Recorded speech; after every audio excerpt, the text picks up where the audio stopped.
So as we're talking about brokenness, we have sort of gotten to the juicy part, and also we're getting to the end of this theme, I think.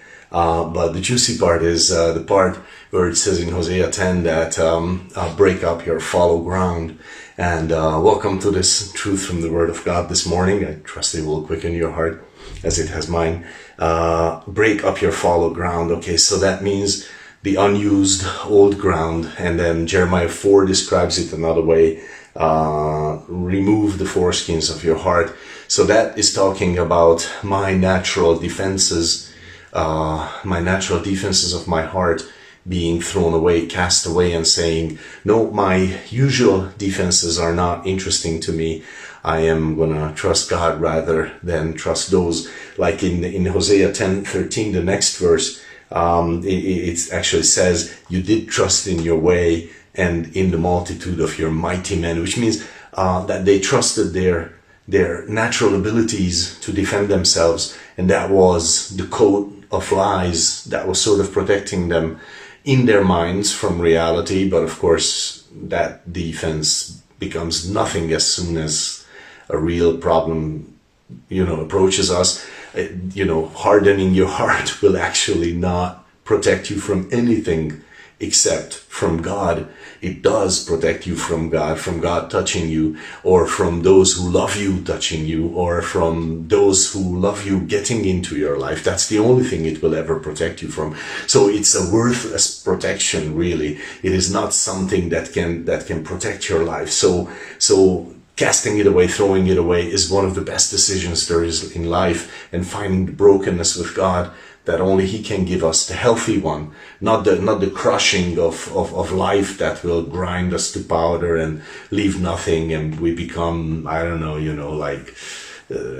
just broken and destroyed and useless people. That's not the place where godly brokenness leaves us in. It's a very different story. But the point is, break up your fallow ground, like actually plow a new furrow.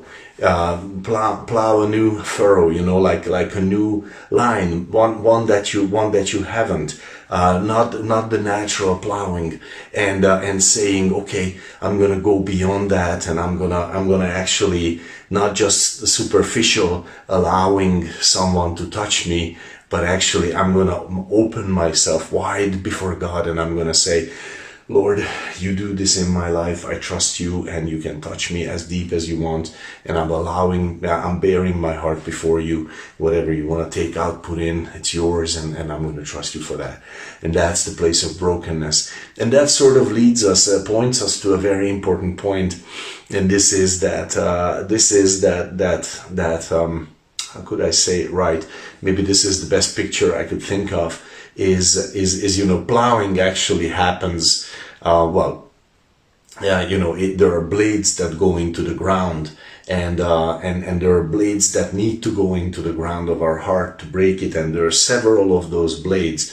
But the handle and what holds it together, all those blades, is really humility. Actually, it's humility. Humility is, I think, the key to brokenness in our lives. Humility brings us to the place where we say, I accept that I'm not enough, and accepting by faith, hearing the Word of God about my total depravity, as we have talked about it a few days back, and trusting God, and then the Word of God talking to me about that, and trusting that, and having faith in that.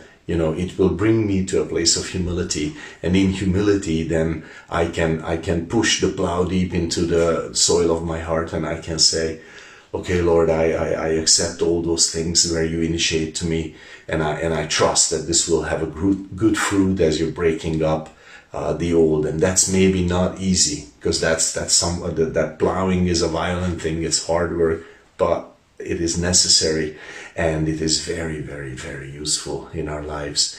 So we're gonna circle around to that again tomorrow, I think, but or the next day, whenever this is. But God bless your day for today, and may the Lord lead you further in those thoughts also.